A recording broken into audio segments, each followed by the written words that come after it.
What is up, guys? Soul Sports back again with another video, and in today's video I'm going to finish up my mock draft for the first round. Now I want to say a couple weeks ago I did a mock draft, but it was for the lottery only, and now these are for the picks for teams that were in the playoffs and such like that. So starting off with pick 15 with the Pistons, I have them selecting Nasir Little. Now I feel like Nasir Little didn't have the best start. He didn't have a great college season at all, but I feel like his start to the season was unfair. You know, he got inconsistent minutes. He wasn't really able to show his true potential. I mean, he was sitting behind a lot of veteran guys, I guess you could say, from UNC, such as Cameron Johnson, who played better than him. But I mean, he has great potential. He's a great 3-and-D guy. I hope he can put it all together, and I hope he maybe isn't turning out to be like another Stanley Johnson, so to say, for the Pistons, because one problem for him is his shot isn't really there. He shot around 28% I believe from 3 this season, which really isn't good. But I mean, again, he has great 3-and-D potential. I do see sort of like a Jaylen Brown type from it, an athletic, great defender who can hopefully get that shot up in the NBA. But now moving on, next I want to talk about is the Magic. The 16th pick, I have them selecting Tyler Herro from Kentucky.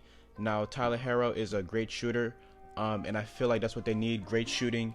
And I feel like their forward position is already kind of set in stone. Not sort of say set in stone, but I feel like it's already set, as they have Jonathan Isaac and Aaron Gordon. So I didn't want to really give them a forward. So I thought a guard would be best fit for them, as guys like Evan Fournier, maybe they'll possibly look to move on from him. And then they have Terrence Ross, who's a free agent, and if his price gets too high, you have Tyler Herro, who can potentially come in and fill that role for you. Moving on with the 17th pick, the Hawks. This was previously the Brooklyn Nets pick until they traded it to the Hawks for Taurean Prince. And I have the Hawks selecting PJ Washington. Now PJ Washington is a great not a great, but he's a good 3-point shooter. He can space the floor out, and that pick and pop with him and Trae Young could be great. Even if you do, maybe he can be insert himself into the starting lineup, and then possibly move John Collins to the 5. The pick and pop with PJ Washington, and potentially even the pick and roll also, should be amazing and fun to watch in Atlanta. Now with the 18th pick, I have the Pacers selecting Keldon Johnson.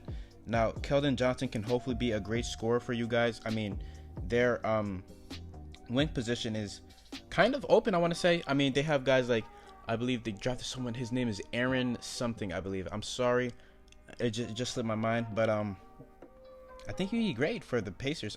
Talk about a guy who's only 19, 6'6", 211. What he can give you, he's a great shooter, so to say.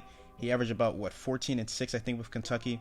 Yeah, I mean, he can be great for you guys. Hopefully he can grow more as a player, as he does need to do that. But yeah, he has great potential. A lot of these Kentucky guys have great potential.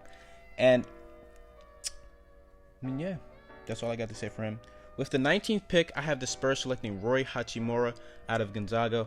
With guys like LaMarcus Aldridge and Rudy Gay getting up there in age, you know, it's time to probably move on from that past era, I guess, so to say, of the Spurs, and start a new one. You know, you already have your cornerstone point guard in DeJounte Murray, who's an amazing defender, an all-NBA defender at that, who can play make for you, and he's a great rebounder for a point guard. I believe he's 6'6", 6'7"-ish too. And then you got Derek White, you got Lonnie Walker the third, or is it the third or is it the fourth? I don't know, one or the other. And then, you know, you have your guard situation. You have Brent Forbes also. Their guard situation is set already, you know. And then even if you look at their center position, you have Jacob Polite. So it would just make sense here to take Rui Hachimura, a guy who had a great season at Gonzaga, who is really raw. So hopefully with that pop, in that pop system, Greg Popovich can hopefully groom him and turn him out into be a great NBA player, which I pray he does, because he has a lot of potential. Now with the 20th pick, I have the Celtics selecting Bruno Fernando. Now Al Horford is getting very up there in age. I believe Al Horford is around 32, 33-ish right now. He might even be 34. But I don't know if he's 34, but he's really old. And their center position, and it's not really the best. Besides Al Horford, they have guys like Aaron Baines and Daniel Tice. those aren't, you know, great guys, and those guys are still pretty old. I believe Daniel Tice is kind of young though, but Aaron Baines has been in the NBA for kind of long time. I remember he played for the Spurs when they went to the championship or the finals back-to-back years. So he's been in the league for a little while. He's a good vet, point guard. Point guard. Oh my goodness, a good vet center. Excuse me. But Bruno Fernando would just come in. He can come off the bench. Al Horford could potentially groom him to be something great. I can see him as a double-double type of guy. Now, my only problem is hopefully he can get a shot because, you know, in the modern day NBA, you need guys who can shoot the ball, centers that can shoot the ball, help you space the floor out. He has good size. He's 6'10". What else? Let me see. He's great around the rim. And at least he's been taking his three-pointers in college, you know. He did shoot around, what, I believe 31%-ish for his career in college. He's a great free throw shooter for someone his size, shot around 76%. And he's good around the rim. He averaged around 2 blocks this year. So, yeah, that's great for him. But, yeah, a guy with great size, great agility. He can move. You know, I'd be happy with this pick. Moving on, I have the OKC Thunder taking Ty Jerome, or is it Jerome? From Virginia. Either way. The Thunder right now, they need shooters. They need guys that can shoot the ball. They really don't have that. They have a lot of versatility with guys like Jeremiah Grant and Terrence Ferguson and Hamidou Diallo. Those are great, versatile guys who are uber athletic and who can defend well. Now you definitely need shooters. Besides maybe Paul George, they don't really have that much shooting on the team. So, like, I'm talking like knockdown shooters, not guys, because they still have, like, Russell Westbrook can, you know, hit the three. Dennis Schroeder can space out and hit the three. You know, Patrick Patterson, but he doesn't play.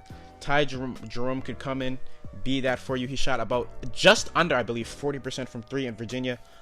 He has high basketball IQ. He has good size. I believe he's 6'5".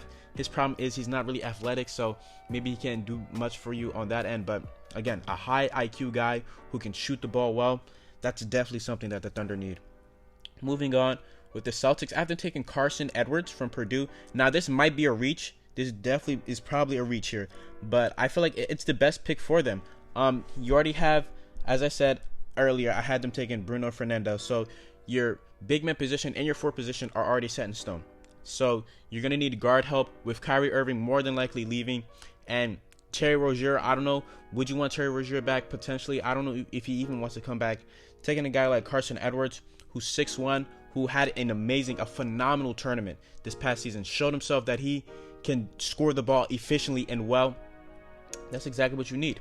You know, a guy like potentially a guy like Isaiah Thomas-ish. You know, a guy who maybe wasn't given the best opportunity and was able to succeed with the Celtics. Maybe Carson Edwards can be that for you. I mean, he averaged 25 points per game in every single game in the tournament. Most three-pointers in the tournament history. And I think he had fewer games. I think the record holder previously before him was like Glenn Rice, I'm pretty sure. And I think he did in like 4 less games or something. So he was incredible this tournament. But moving on with the Jazz, after taking Cameron Johnson, now Joe Ingles is getting up there in age. Their forward rotation, it isn't really the best, you know. And I think Cameron Johnson would be great for them. I talk about a guy who's already 23 years old, so he's basically a vet, a college vet, like they how they call him. He'll come in and immediately give you minutes, give you great minutes immediately, because I mean he's already 23. You know, he's not like 19, 20 that he needs to groom into potentially being something for you. No, he can come in right now and give you that. I'm saying all these things, but in my mind, I probably don't see them drafting him. I think they're gonna trade this pick for Mike Conley anyways. But I didn't like include trades in this scenario. If you guys would like a video with trades and such like that, you know, if this gets great support and if you leave it down in the comments, I'll possibly do that. But for right now, if they do keep the pick, I have them taking Cameron Johnson. Moving on to pick 24 from the Sixers, I have them taking Lucas Samanic. Lucas Samanic is a good shooter, a guy who has good IQ, who's a great ball handler for someone of his size. I believe he's 6'9", 6'10"-ish. His problem is, of course, he's not athletic. His defense is lacking, but I mean, still, talk about a guy who's only 19, so he can potentially, you know, fix that. I see sort of kind of like a Dario Saric out of him, a guy who's a great three-point shooter at the forward position, and that's what they need. A great shooter alongside Joel Embiid, potentially with Tobias Harris leaving. and you know Jimmy Butler potentially will leave. You're gonna need some more guys who can create their own shot, who can shoot the ball well, and I think he does that. So, yeah, moving on to the 25th pick, I have the Blazers selecting Grant Williams out of Tennessee. Grant Williams, the pick and roll of Grant Williams and Damian Lillard will be great, and with them potentially moving on from guys like, what's his name? His name just passed my mind, but moving on from guys like Al-Farouq Aminu and who's this? Oh my God, his name just passed me. Let me look it up right quick. I'm so sorry, guys. His name just passed my mind, bro. Like, it's crazy. What's his name? He's a forward. His name Maurice. Okay, Harkless, Mo Harkless. Guys like that. Is Mo Harkless a free agent this season? I don't this year. I don't know. But even if he isn't really that good. I know Al-Farouq Aminu is a free agent this year. You know, their forward position it's kind of lacking. I'm not gonna lie, it is lacking. They're probably looking for a power forward in the upcoming draft, or even in free agency, or potentially through trade. Potentially trade for Kevin Love. I think Grant Williams will be a great pick for them. So moving on to now my Cleveland Cavaliers. Now, if I was the Cavs, I would 100% love to take Lucas Samanic right here because Kevin Love is potentially gone. I do want the Cavs to trade him, but with Lucas Samanic and Grant Williams off the board, I have them taking Mufiondu Kabengele out of Florida State. I mean, I talked about it in my sleeper picks video that I uploaded, I believe, 2 days ago. This guy is like Pascal Siakam. He's like Pascal Siakam. He is. I mean, they're about the same age when he got drafted. I believe Mufiondu Kabengele is also 22. But I mean, people always talk about Sekou Doumbouya as a guy who resembles Pascal Siakam a lot. I think Mufiondu Kabengele resembles him too. Now, his problem is he can't play make at all. You know, he averaged 0.3 assists this year. But I mean, a guy who is a great defender. He's very versatile. He can space the floor out too. He shot around 37% from 3 this past season. I feel like if he can definitely put it all together, he'll be great. You know, that's his problem. He's also really raw, so he needs to put it all together. And with the Cleveland Cavaliers, who need guys who can do stuff right now, I think he will definitely get his minutes as they are tanking. So that should definitely help him mold to be a great player. Now, next I have the Nets selecting KZ oh my goodness, I always mess up this name. KZ Okpala. I'm so sorry if I butchered that name, but again, a guy who has great size. I believe he's 6'8", 6'9"-ish. Great speed. He's a great defender. With them, I believe they just resigned Rondae Hollis-Jefferson's qualifying offer, so he probably won't be back. I know they already have those European guys as forwards, but this will just be another guy to add. He'd be great, and with potentially how free agency works out, you're going to need some more vets to fill out that roster, or some more guys to fill out that roster, and he can definitely do that for you. Moving on, for the Warriors, I have them taking Dylan Windler. Now, this guy is an excellent shooter. He has an amazing shot, and that's what I think they need. With them signing KD and Klay Thompson to potentially max deals, or even if they don't, they're definitely going to sign at least one of them too. They're going to have no money to go out and get other guys. He can definitely fill that role, and he's 22 also, so he can come in and have an immediate impact, as you know, he doesn't need to groom as someone who's 19 or 20, as I said earlier, with Cameron Johnson. So yeah, and he's also a great rebounder for someone of his size. He averaged around 11 rebounds, I believe, this year for Belmont. Great player. At the 29th pick, I have the Spurs, who are picking here because of the Kawhi Leonard trade. I've been taking Emerald Schofield. Again, same thing I said with Rui Hachimura. This is just another forward / maybe even a guard who can come in and give you great minutes and mold in that Popovich system. Great pick for them. And now with the final pick from the Bucks, I do believe this is a slight reach, but I have them taking Louis King. I just put Louis King here because of his shooting abilities. I think they're still going to continue that path to success the way they've been doing since this past season, and just surrounding Giannis with shooters. And Louis King is a great shooter, so it would just make sense for him to draft here. So yeah, that's my entire first round, guys. Man, I believe this mock draft is one of the best. I do.